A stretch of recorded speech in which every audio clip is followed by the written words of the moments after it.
घाटों को जीतने का सपना, एक कॉलोनियल एम्बिशन। भोर घाट, एक नाम जो इंडिया के वेस्टर्न घाटों में गूंजता है। ये एक जबरदस्त पहाड़ी रुकावट थी। ये बॉम्बे के कोस्टल मैदानों को विशाल डेक्कन पठार से अलग करते हुए एकदम अकड़ कर खड़ा था। 19वीं सदी के बीच में ब्रिटिश एम्पायर के लिए ये एक चैलेंज था। उनके बढ़ते एम्बिशंस के रास्ते में एक अड़चन, उन्हें इन एरियाज को ट्रेड, रिसोर्सेज और कंट्रोल के लिए कनेक्ट करना था। एक रेलवे लाइन ही इसका जवाब थी। भोर घाट के शुरुआती सर्वे शुरू हुए। इंजीनियर्स ने खड़ी चट्टानों को देखा, उन्होंने गहरी खाइयों को स्टडी किया। बहुतों ने कहा कि यह काम इम्पॉसिबल है, टेरेन बहुत ज्यादा खतरनाक था, इंक्लाइन बहुत ज्यादा मुश्किल। लेकिन great Indian peninsula railway GIPR ने ठान लिया था। उन्हें इसमें सिर्फ रुकावट नहीं बल्कि एक गेटवे दिखा।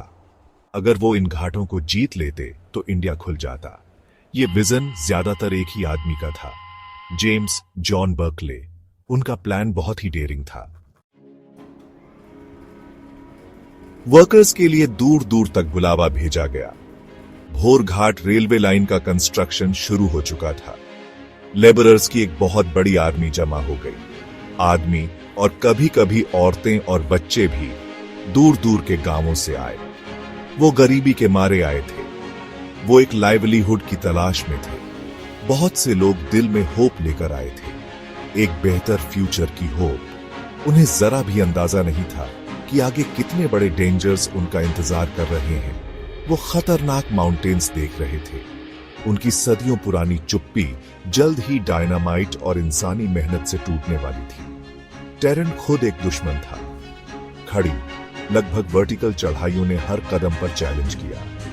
घने, मुश्किल से पार होने वाले जंगलों को क्लियर करना पड़ा। ये जंगल वाइल्ड एनिमल्स का घर थे। टाइगर्स, लेपर्ड्स और बेयर्स खुलेआम घूमते थे। पॉइजनस स्नेक्स और स्कॉर्पियंस हमेशा एक खतरा बने रहते थे।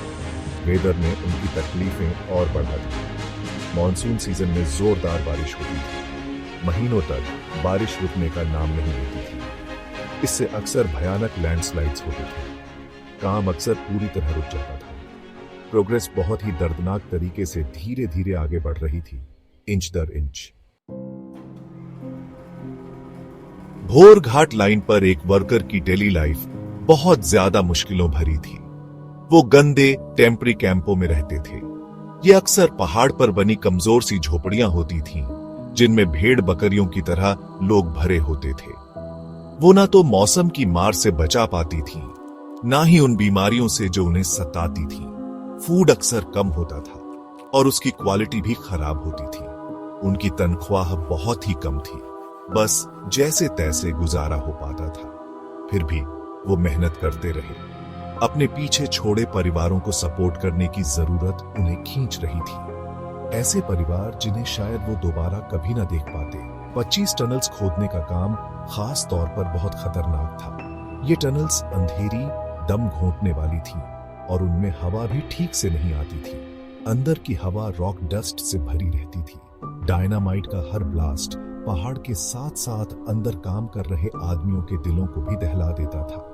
बहुत से लोग उड़ते हुए मलबे या समय से पहले हुए एक्सप्लोजन से घायल हुए और भी बहुत से लोग डस्ट की वजह से फेफड़ों की बीमारियों का शिकार हो गए।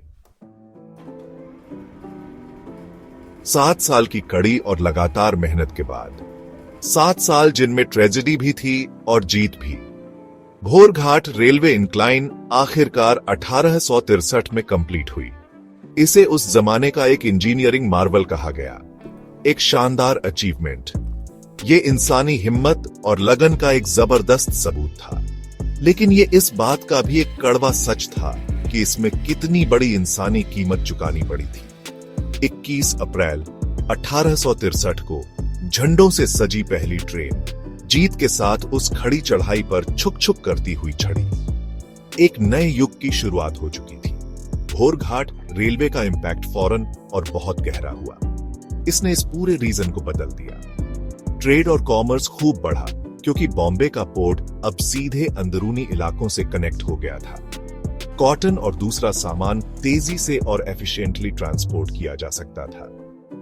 ब्रिटिश भी अपने सैनिकों और एडमिनिस्ट्रेटिव अफसरों को ज्यादा आसानी से इधर उधर भेज सकते थे।